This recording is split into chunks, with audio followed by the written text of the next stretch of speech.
Hello friends, good afternoon. मैं संतोष यादव स्वागत करता हूं आपका आपकी अपने यूट्यूब चैनल आओ जी पढ़ो जी पर। प्यारे दोस्तों, हम सीख रहे हैं इस समय ऐकिक नियम। ऐकिक नियम को हमने आपको उदाहरण सहित एग्जाम्पल के थ्रू हमने ऐकिक नियम की परिभाषा सिखा दी है। कल के अध्याय में हमने इससे संबंधित कुछ क्वेश्चन आपको दिए थे, उसके माध्यम से आपको कुछ क्वेश्चन सिखाया था। आज मैं कुछ प्रश्नों की लिस्ट बनाया हूं जो बच्चे CHS और नवोदय आदि की परीक्षाओं की तैयारी कर रहे हैं, उनके लिए कुछ प्रश्न है, कुछ प्रश्नों की लिस्ट है। आइए उस प्रश्नों को हम देखते हैं। प्यारे दोस्तों, आज पहला प्रश्न है, यदि एक किला में 1200 आदमियों के लिए 28 दिनों के लिए राशन था, यदि 4 दिन बाद 300 आदमी बाहर चले गए तो अब वह राशन कितने दिन तक चलेगा। प्यारे दोस्तों, ऐसे क्वेश्चन आते रहते हैं वनडे एग्जाम में। ये सब ऐसे प्रश्न जो है ऐकिक नियम के अनुसार हल किए जाते हैं। आइए इसका हल करते हैं। पहले समझिए, किसी मैथ के क्वेश्चन को, दोस्तों याद रखना, किसी मैथ के क्वेश्चन को एक बार पढ़ते हैं, 2 बार पढ़ते हैं, 3 बार पढ़ते हैं, पढ़ लेते हैं जब तक क्वेश्चन समझ नहीं आता है। क्वेश्चन समझ में आ जाता है, जो 2-3 बार पढ़ेंगे ऑटोमेटिक समझ में आ जाएगा अगर आप मेहनत किए हैं तो। इसके बाद हल जो है आसान हो जाता है, प्रश्नों का उत्तर निकालना आसान हो जाता है। आइए देखते हैं, प्रश्न को समझते हैं। एक किला में 1200 आदमियों के लिए 28 दिनों के लिए राशन था। 1200 आदमियों के लिए एक किला में 28 दिनों के लिए राशन था। यदि 4 दिन बाद 300 आदमी बाहर चले गए तो वह राशन कितने दिन चलेगा। यानी 4 दिन तक 1200 आदमी खाए। समझिए इस बात को, 28 दिन के लिए 1200 आदमियों का राशन है।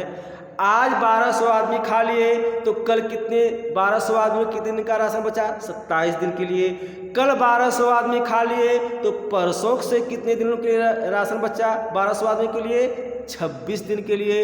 इसके बाद अगले दिन खा लिए 1200 आदमी राशन तो कितने दिन के बचा, 25 दिन के लिए। फिर चौथे दिन अगर 1200 आदमी किसी उस राशन को खा लिए, जो 28 दिन के रिजर्व था उस राशन को खा लिए तो कितने दिन के लिए बचा, 24 दिन के लिए। आइए इस बात को समझते हैं कि 4 दिन तक 1200 आदमी ने राशन को खा लिया।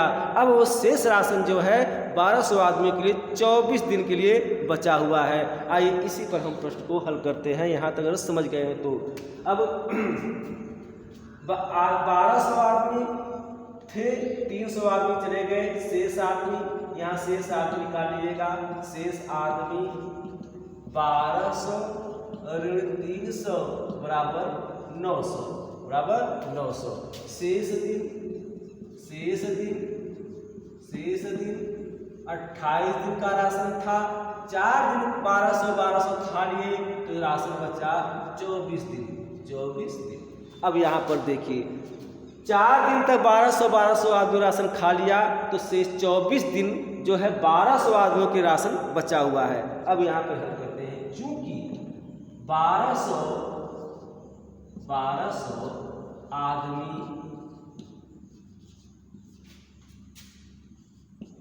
राशन को खाते हैं कितने दिन में, 24 दिन में। इसलिए एक आदमी यहाँ पर प्यारे मित्रों, अगर 5 आदमी किसी राशन को क्या कहते हैं 10 दिन तक खाते हैं, तो अगर एक आदमी को खाना पड़ेगा तो ज़्यादा दिन तक खाएगा नहीं खाएगा, ज़्यादा दिन तक खाएगा ना। तो उसी तरह से एक आदमी उसी राशन को कितने दिन खाएगा, 1200 गुणे 24 दिन में। 1200 गुणे 24 दिन में। आइए, कितने आदमी को पूछ रहा है प्रश्न में, 900 आदमी। तो इसलिए 900 आदमी उसी राशन को खाएंगे कितने दिन में, तो आपने एक आदमी का निकाल लिया है ना, उस पर 900 की भाग कर दीजिए। 1200 गुणे 24 बटे 900। इसको हल कर लेते हैं। ये देखिए, 2 शून्य से कैंसिल हो गया, 3 त्रिके 9, 3 बटे 24, 3 चौको 12, ऊपर बचा 4 गुणे 8 यानी 8 चौका 32 यानी 32 दिन। मित्रों, इस प्रश्न को समझिएगा कि 1200 आदमी 24 दिन में उस राशन को खा रहे हैं, तो एक आदमी, अरे अकेले आदमी को 1200 आदमी को खाना पड़ जाएगा तो ज़्यादा दिन तक खाएगा ना खाएगा, तो एक आदमी उस राशन को खाएगा 1200 गुणे 24 दिन में। तो अब 900 आदमी, 300 चले गए, 900 आदमी उसी राशन को खाएंगे 1200 गुणे 24/900 हमने हल किया, आ गया 32 दिन। 32 दिन दोस्तों, ये है ऐकिक नियम से, ऐकिक नियम का एक प्रश्न जो वनडे एग्जाम में आते रहता है। इसको हल कर लीजिएगा और इससे संबंधित क्वेश्चन को भी आप हल कर लीजिएगा।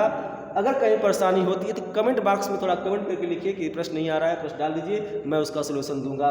प्यारे दोस्तों, ऐकिक नियम को बहुत ही बढ़िया से सीखिएगा, अक्षर बेहतरीन तरीके से सीखिएगा, क्योंकि इस चैप्टर की परीक्षा के लिए किसी एग्जामिनेशन सेंटर की ज़रूरत नहीं होती है, किसी टीचर या एग्जामिनर की ज़रूरत नहीं होती है। इसकी परीक्षा आपके घर में होती है। कोई आपके घर का सदस्य पूछ लिया कि इतने किलो राशन का मूल्य इतना है, तो इतने किलो राशन का मूल्य क्या होगा, इतने किलो सब्जी का मूल्य इतना है, तो इतने पाव सब्जी का दाम क्या होगा। ऐसे ही प्रश्न आपके रोज़मर्रा की ज़िंदगी में आते रहते हैं। तो दोस्तों, कहीं शर्मसार न होना पड़े, इसलिए इस चैप्टर को बहुत ही बढ़िया से सीख लीजिएगा।